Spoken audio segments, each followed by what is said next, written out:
welcome to another episode of Thrifting. I'm in the dog rescue in Cottingham. It was a pretty dry day. I'd been everywhere this day, but I didn't really find anything. This was the only shop that had anything in that was worth buying. It was Beyond Two Souls. It's Quantum Dream, is it? Yeah, the same people who did Heavy Rain.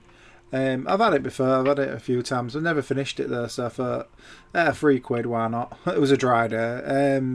I think CX sell it for £3.50, so I've either saved 50p or I've lost out on 50p. Maybe they only sell it for £2.50. I can't remember, but I didn't mind. It was close enough to the CX price for me to pop on, especially after not finding anything the entire day.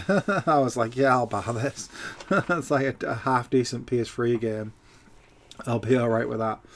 So yeah, the next up is we're in Cash It In, and I see Harry Potter and the Chamber of Secrets. We had this one because I never used to bother with it, but since Hogwarts Legacy's come out, all of them are going back up in price. CXL is for £8 right now, so £1.99. It's a bargain, so I decided to get it. Yeah, I'd have a look at all the Harry Potter games because since Hogwarts Legacy, yeah, they're all going up. So it's probably best having a check, see which ones are getting spicy. But I think they're all going up by, even if they're not going up by much, they're going up by at least a couple of quid. Even on some of the like less desirable ones like Prisoner of Azkaban and them sort of ones. So we're in Skirp in town, and I see Kingdoms of Alma re-reckoning. It's been one I've been after for a while. It's cheaper than CX. It's £5. I think CX sell it for £6.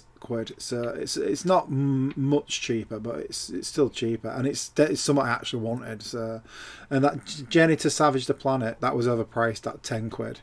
CX only sold that for £6. I was sort of tempted because it looked the part. It looked like something that was worth more than £10, but it wasn't. It was just your normal bog standard overpriced charity shop fodder.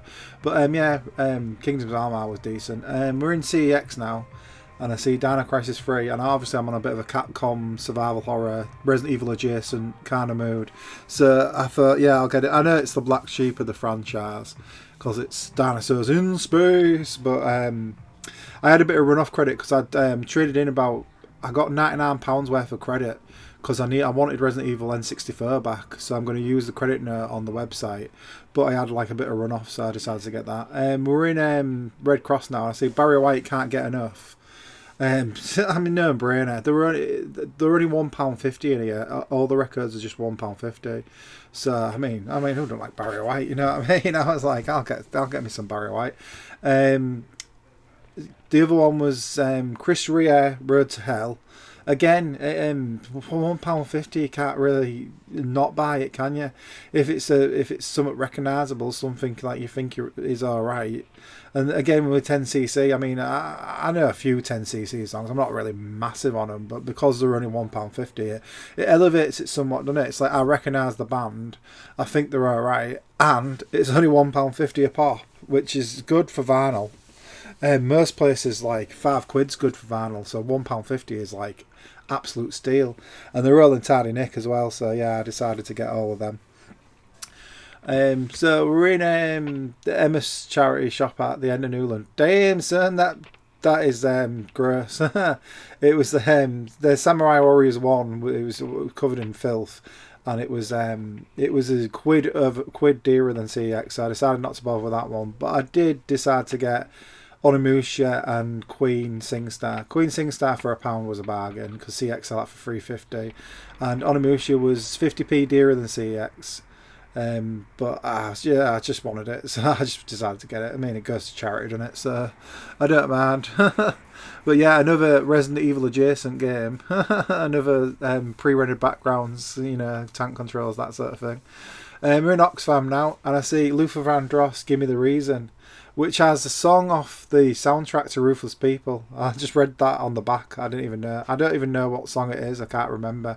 But I have seen Ruthless People quite a lot of times, so I'll probably recognise it when I play it.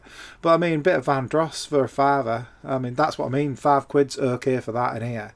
So £1.50 for anything sort of a bit special, you know, a bit more than your Shelley Bassey or your Manavani, you're alright. And then I'm buzzing, I totally forgot this existed. Resident Evil The Mercenaries 3D. Yeah, it's just one that skipped me by. The case was a bit mad because it was like, you know, obviously in the wrong case and I had like holograms stuck to it and that. But I've cleaned it up and I've put it in a different case. It has a Spanish back cover, but I'm not too bothered. Like, I can deal it. The game plays in English. And then I just pre-ordered the new Jedi Survivor, so I wanted the box backs for Fallen Order, and it was only $5.99 in here for the box copy. So I thought, yeah, I'll get it back. So when I get the new one, I'll have them both because it'll just annoy me. But I traded that in a while ago. And this is the last one up. We're in Cotton Gum Cat Rescue, which is down Newland Avenue, and is Warrior Master of Disguise. I was like, is that actually the game because it's got no label on the cartridge? But obviously the box alone would have been worth it because he only charged me £1. So I took a punt. It is the game it's supposed to be. It is Warrior Master of Disguise. So that was good. I didn't want to get it home and it'd be like, you know, cats or some, you know, like some rubbish like shovelware. And then the other one was Horrible Histories Ruthless Romans, which I've seen before in, you know, just the normal bog standard edition. I think I've looked it up before, it not being worth buying. But this one was, because it's a special edition, it came with a book. I don't know, I mean, it's just a little bit some extra in it because it just looked nice because it had like the sleeve over it and everything, special limited edition and that was only £1 as well because they just don't mess about in this one. They sell every game for £1, which is the good thing about this charity shop. I mean, it keeps the stock moving, doesn't it? You know, you don't get the shelves just full of crap that never sells because it's overpriced. So yeah, I was happy with them too. I never really played that Warrior game. I was giving it a go earlier. It's just a weird one. You draw on the screen to give him different suits and all sorts. It's weird, but yeah. A good thrift. I was happy with it all, to be fair. So if you like this video, be sure to thumbs it up and subscribe to the channel. If you want to see what I'm up to, you can always check out twitter.com/Thrift Bytes. You can sometimes catch me live at twitch.tv where we're still speedrunning Resident Evil. It's going quite well, to be fair. We've got some good PBs happening. All these get re-uploaded on Odyssey at odyssey.com/@Thrift Bytes, and you can read the old blog at thriftbytes.com. Thanks for watching. I shall see you all later.